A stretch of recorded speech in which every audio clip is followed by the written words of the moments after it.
يا أيها الذين آمنوا كتب عليكم الصيام كما كتب على الذين من قبلكم لعلكم تتقون أياما معدودات فمن كان منكم مريضا أو على سفر فعدة من أيام أخر وعلى الذين يطيقونه فدية طعام مسكين فمن تطوع خيرا فهو خير له وأن تصوموا خير لكم إن كنتم تعلمون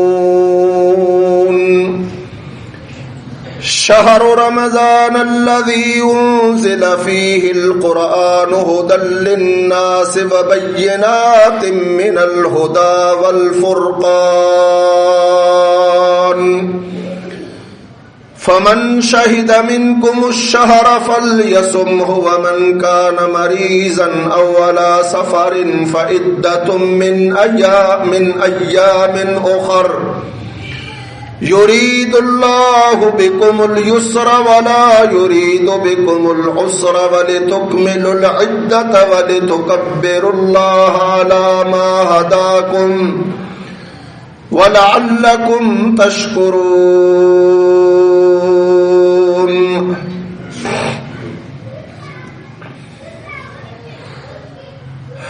اے لوگو جو ایمان لائے ہو، کتب علیکم لکھ دیے گئے ہیں تم پر، فرض کر دیے گئے ہیں تم پر، الصیام روزے رکھنا، کما کتب علی الذین من قبلکم اسی طرح جس طرح فرض کیے گئے تھے ان لوگوں پر جو تم سے پہلے تھے، لعلکم تتقون، ان کی فرضیت کا مقصد یہ ہے کہ تم پرہیزگاری اختیار کر لو، گناہوں سے، اللہ کے عذاب اور پکڑ سے بچ جاؤ۔ ایام معدودات، یہ چند دن ہیں گنتی کے، فمن کان منکم مریضا او علی سفر، تو جو کوئی تم میں سے ان روزوں میں بیمار ہو یا سفر پر جائے تو فعدۃ من ایام اخر، تو وہ بعد میں ان دنوں کی گنتی پوری کر لے۔ وعلی الذین یطیقونہ فدیۃ، اور وہ لوگ جو ان روزوں کو رکھنے کی طاقت نہیں رکھتے تو ان کے ذمہ فدیہ ہے، طعام مسکین، ایک مسکین کا کھانا۔ تو فمن تطوع خیرا فہو خیر لہ، اور جو کوئی روزے رکھے تو یہ اس کے لیے بہتر ہے، وَأَن تَصُومُوا خَيْرٌ لَكُمْ، بلکہ روزے ہی رکھو یہی تمہارے لیے بہتر ہے۔ ان کنتم تعلمون، اگر تم جانتے ہوتے تو یقیناً یہ روزے ہی تمہارے لیے بہتر تھے۔ شہر رمضان الذی انزل فیہ القرآن، وہ مہینہ جس میں یہ روزے رکھنے فرض کیے گئے ہیں وہ رمضان کا مہینہ ہے۔ الذی انزل فیہ القرآن، یہ وہ مہینہ ہے جس میں یہ قرآن نازل کیا گیا ہے۔ ھدی للناس وبینات من الھدی، جو لوگوں کے لیے سراسر ہدایت ہے اور ہدایت کی راہوں کو کھول کر بیان کرنے والا ہے۔ والفرقان، اور یہ حق اور باطل میں، صحیح اور غلط میں فرق کر دینے والی کتاب ہے۔ تو فمن شہد منکم الشہر فلیصمہ، تو جو کوئی تم میں سے اپنے گھر میں حاضر ہو اس مہینے کے اندر تو وہ روزے رکھے۔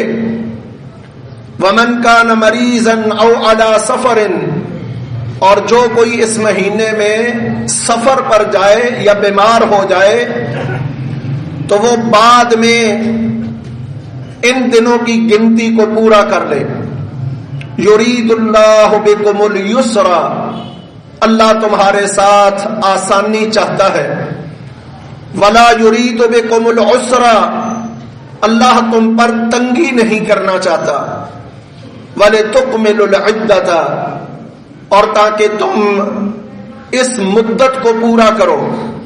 وَلِتُكَبِّرُوا اللَّهَ عَلَى مَا هَدَاكُمْ، اور اس بات پر اللہ کی بڑائی تکبیرات بلند کرو کہ جو اس نے تمہیں توفیق عطا فرمائی ہے. وَلَعَلَّكُمْ تَشْكُرُونَ، اور تاکہ تم شکر کرنے والے بن جاؤ.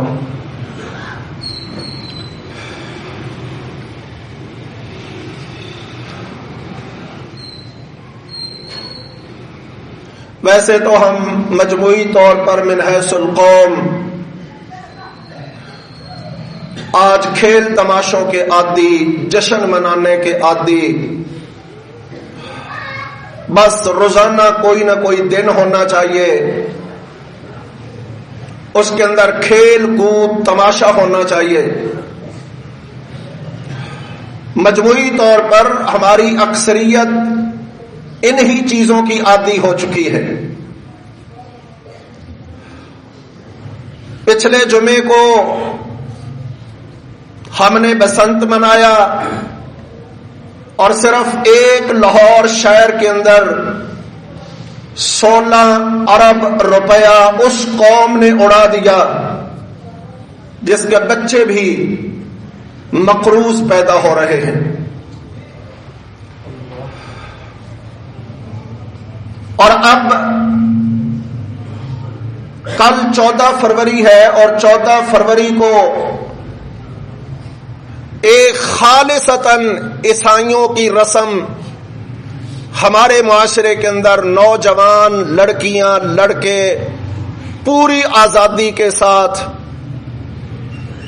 منانے کے لیے پر توڑ رہے ہیں.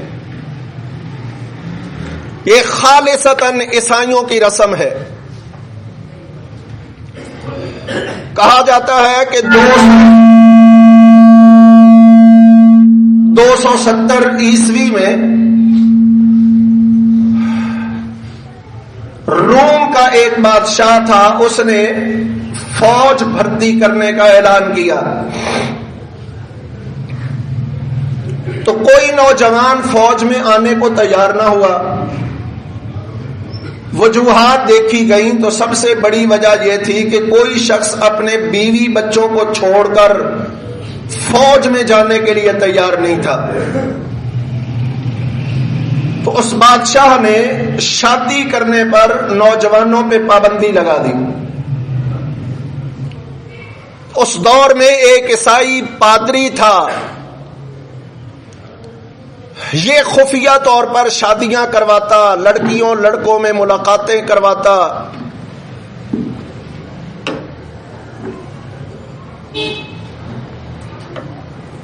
اور جب اس کا راز کھلا تو بادشاہ نے اسے گرفتار کروا کے پھانسی چڑھا دیا.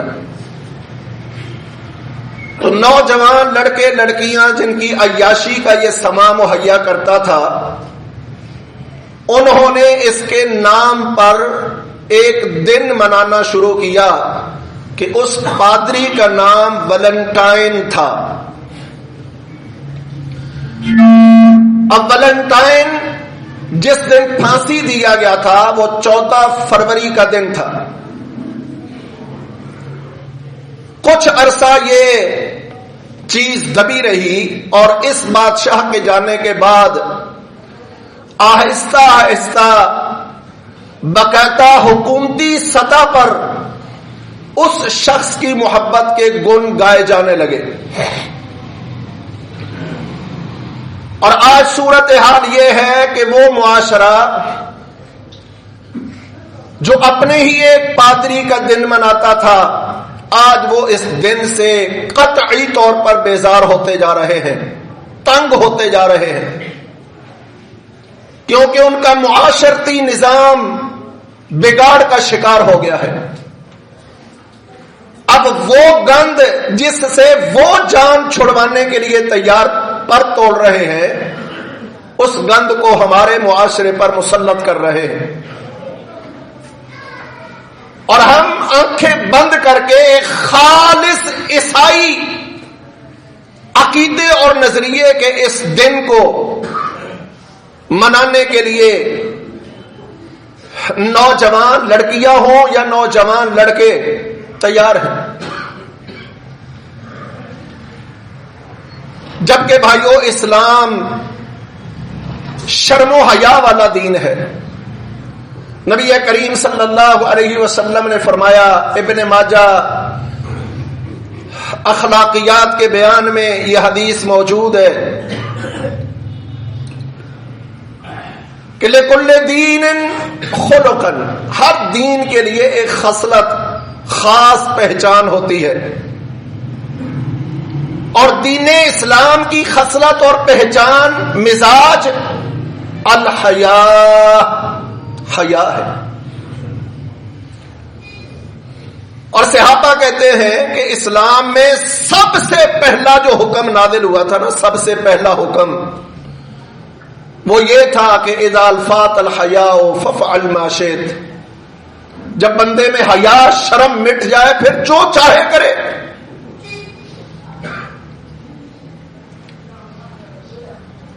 تو بے شرمی اور بے حیائی کا یہ دن یقین کیجئے اسلام کے ماننے والوں میں شرعی طور پر بھی، اخلاقی طور پر بھی اور معاشرتی طور پر بھی قطعاً کوئی گنجائش نہیں ہے، کیونکہ نبی کریم صلی اللہ علیہ وسلم نے فرمایا من تشبہ بقوم فہو منہم، جو کوئی بھی ہو کسی بھی قوم کا مزاج اپنائے، ان کی مشابہت اختیار کرے، فہو منہم، وہ انہی میں سے ہوگا۔ کہ آج ہمارے نوجوان چاہتے ہیں کہ کل انہیں عیسائیوں کے ساتھ، ٹرمپ ملون کے ساتھ، نتن یاہو کے ساتھ کھڑا کر دیا جائے، تو پھر ہم ان کے ان فاحشانہ بے حیانہ رسم و رواجوں کو اپنے گھروں میں، اپنے دلوں میں جگہ کیسے دے رہے ہیں؟ تو پھر مجبوراً کہنا پڑتا ہے کہ الناس علی ملوک دینہم، علی دین ملوکہم، کہ لوگ اپنے بادشاہوں کے طور طریقوں کو اپناتے ہیں۔ ہمارے معاشرے میں جتنا بھی بگاڑ آتا ہے یہ اوپر سے آ رہا ہے، بے دینی کا، بے حیائی کا، بے شرمی کا، گندگی کا، بغاوتوں اور نافرمانیوں کا، یہ جتنا سیلاب آ رہا ہے اوپر سے آ رہا ہے۔ اور ہم دیکھا دیکھی، چونکہ مادہ پرستی کے ہم بھی قائل ہیں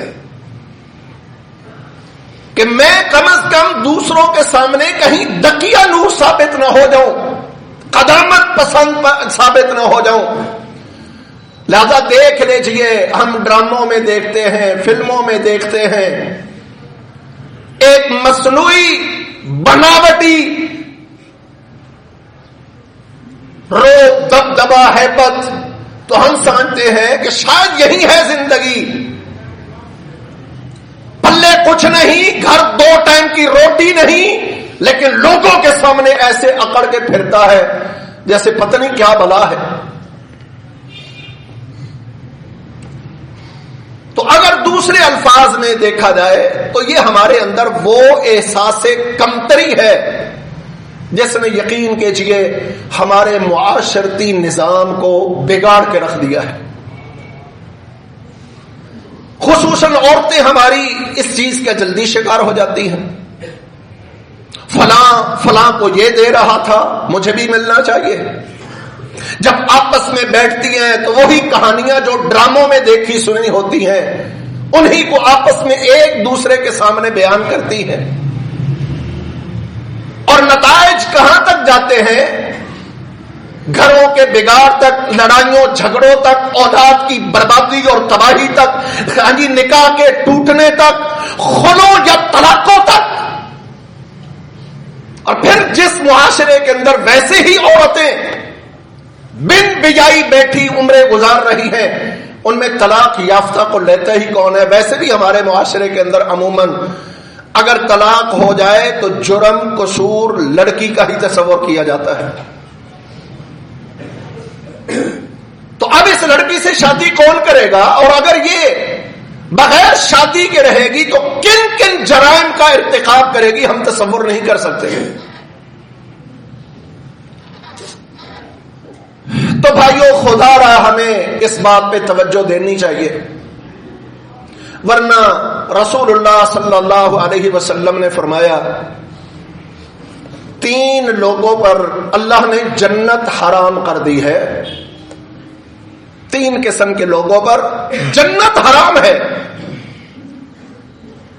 نمبر 1، مستقل شراب پینے والا، شراب کا عادی جو ہو جاتا ہے اور اس میں سارے نشے آ جاتے ہیں۔ نمبر 2، والدین کا نافرمان باغی، اور نمبر 3، دجوس۔ پوچھا گیا اللہ کے نبی دجوس کون ہے؟ فرمایا جس کی موجودگی میں اس کے گھر کے اندر اس کی بیوی، بیٹی، بہو بے حیائی کے شکار ہو اور وہ برداشت کر کے بیٹھا رہے۔ ہمارے گھروں سے نوجوان لڑکیاں اگر بے حیائی کا شکار ہو رہی ہے تو یہ ہماری بے غیرتی اور بے شرمی اور دجوسیت کی علامت ہے، اور دجوس پر اللہ نے جنت حرام کی ہے۔ تو بھائیو، آئیے ان فضولیات سے نکل کر نیکیوں کا موسم بہار سر پہ ہے، اس اللہ کا شکر ادا کرتے ہوئے کہ اس مالک کائنات نے مجھے اور آپ کو ایک رمضان اور نصیب کر دیا ہے۔ اللہ آخر تک خیریت رکھے۔ چند دن باقی رہ گئے ہیں اس سیزن سے، جو یقین کیجئے نیکیوں کا سیزن ہے، اور جتنی زیادہ کمائی جا سکے اتنی ہی کم ہے۔ نبی کریم صلی اللہ علیہ وسلم نے فرمایا اذا دخل شہر رمضان، جب رمضان کا مہینہ داخل ہوتا ہے تو پہلی رات چاند نظر آتے ہی صفدت الشیاطین ومردت الجن، باغی شیطانوں اور جنوں کو قید کر دیا جاتا ہے۔ وَغُلِقَتْ أَبْوَابُ النَّارِ، جہنم کے دروازوں کو بند کر دیا جاتا ہے۔ لَمْ يُفْتَحْ مِنْهَا أَحَدٌ،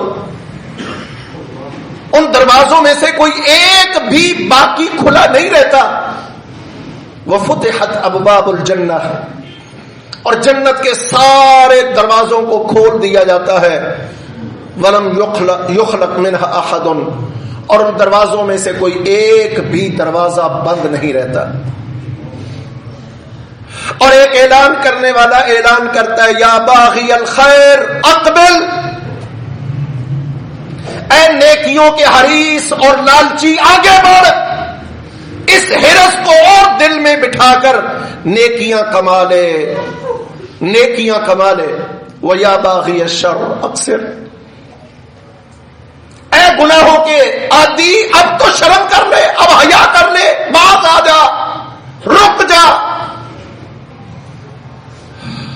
اور فرمایا رمضان کی ہر رات کتنے ہی لوگوں کو جہنم کی آگ سے آزاد کر دیا جاتا ہے۔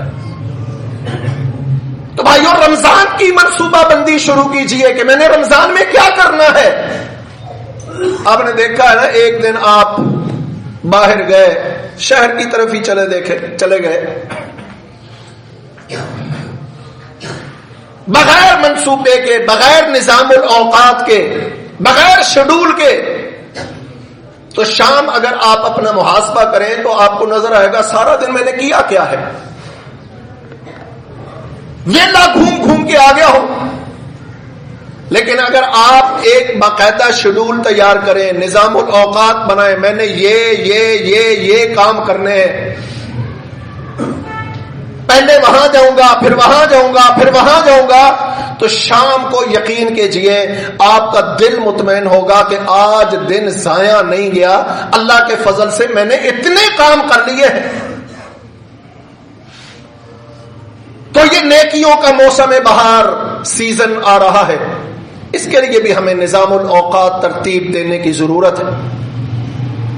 اب سے اپنے آپ کو عادی بنانا شروع کر لینا چاہیے، نوافل کا اہتمام زیادہ کرنا چاہیے، راتوں کو اٹھنا چاہیے، عبادت کرنی چاہیے، صدقہ خیرات اس کی عادت اپنے آپ کو ڈالنی چاہیے، کھانے میں کمی کر دینی چاہیے، دن کو اگر پہلے 3 ٹائم کھاتا تھا تو 1 ٹائم کر لینا چاہیے، تاکہ رمضان میں میرے لیے دقت تکلیف نہ ہو۔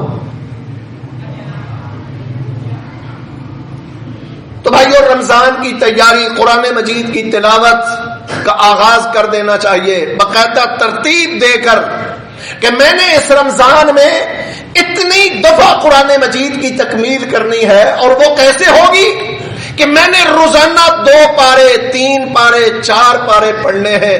اب وہ پڑھوں گا کیسے؟ ان کی ترتیب ہونی چاہیے کہ میں نے ہر نماز کے ساتھ اتنا قرآن مجید تلاوت کرنا ہے، میں نے تہجد سے پہلے کہنا، میں سحری سے پہلے اتنی تلاوت کرنی ہے، میں نے افطاری سے پہلے اتنی تلاوت کرنی ہے، میں نے رات کو قیام اللیل کے اندر اتنی تلاوت کرنی ہے۔ جب یہ آپ ترتیب دیں گے تو یقین کیجئے آپ 1 سے زیادہ دفعہ قرآن مجید کی تکمیل کر سکتے ہیں۔ لیکن اگر بے ترتیب میں چلے گئے، ٹائم ملا تو کچھ پڑھ لیا، نہیں ملا تو چلو رہنے دیں، تو پھر میرے خیال میں رمضان گزر جائے گا اور آپ قرآن 1 دفعہ بھی مکمل نہیں پڑھ پائیں گے۔ اس کے نظام الاوقات ترتیب دینا چاہیے، باقاعدہ شیڈول بنانا چاہیے، کاموں کا، نیکیاں کمانے کا، اعمال کرنے کا، صدقہ خیرات کرنے کا۔ اور ایک آخری بات جو سنت عموماً ہمارے معاشرے کے اندر فوت ہوتی جا رہی ہے کہ ہم صرف جان پہچان والوں کو تو پھر بھی کوئی نہ کوئی افطاری کروا لیتا ہے، لیکن غریبوں کو، مسکینوں کو ہم انہی کو کھلانے کے لیے تیار ہیں جو روزانہ ماشاءاللہ اچھی ڈشیں بنا کر افطاری کر لیتے ہیں۔ کسی غریب مسکین کو تلاش کر کے اسے افطاری کروانا یہ ہمارا ذہن ہی نہیں ہے، جبکہ بھائیو رمضان تو احساس پیدا کرتا ہے کہ غریبوں کا خیال کر، بھوک بڑا ستاتی ہے، کوئی بھوکا نہیں رہ جانا چاہیے۔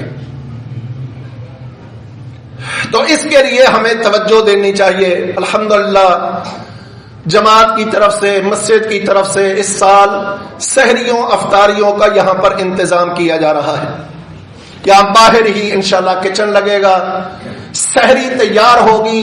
بہت سارے بھائی گھرانے ایسے ہیں جن کے اندر واقعتاً افطاری نہیں ہوتی ہے، سحری کا سامان نہیں ہوتا ہے، خصوصاً ملازم طبقہ، یہ بیچارے بچا کر پیچھے گھروں کو دیں یا خود سحریاں افطاریاں کھائیں۔ مجھے ایک بھائی بتا رہے تھے کہ جب ہم پڑھتے تھے، ہاسٹل میں ہوتے تھے، تو سحری ہم نہیں کرتے تھے، پانی پی کے روزہ رکھ لیتے تھے، کیونکہ اتنے وسائل تو ہوتے نہیں تھے ہاسٹل میں رہتے ہوئے کہ ہاسٹل کی فیس بھی دیں، یونیورسٹی کی فیس بھی بھریں اور دوسرے اخراجات بھی برداشت کریں۔ تو کہتے ہیں سحری ہم بھوکی کیا کرتے تھے، البتہ افطاریاں چونکہ مسجدوں میں ہوتی تھیں تو مسجدوں میں جا کے افطاری کر کے آ جاتے تھے۔ تو بھائیوں کہیں ہمارے علاقے میں بھی کوئی ایسا نہ ہو جو بیچارہ بھوکا روزہ رکھے، تو اس کے لیے جماعت نے الحمدللہ مسجد نے انتظام کیا ہے اس دفعہ سحریوں کا، افطاریوں کا۔ اس کے لیے میں آپ سے پیسے نہیں مانگنے لگا، میں آپ سے راشن مانگنے لگا ہوں۔ کوئی کلو دال لے دے، کوئی کلو چنے لے دے، کوئی کلو گھی لے دے، کوئی مسالے لے دے، اور یہ سامان یہاں پر باہر ہمارے بچے اسٹال لگا کے بیٹھیں گے۔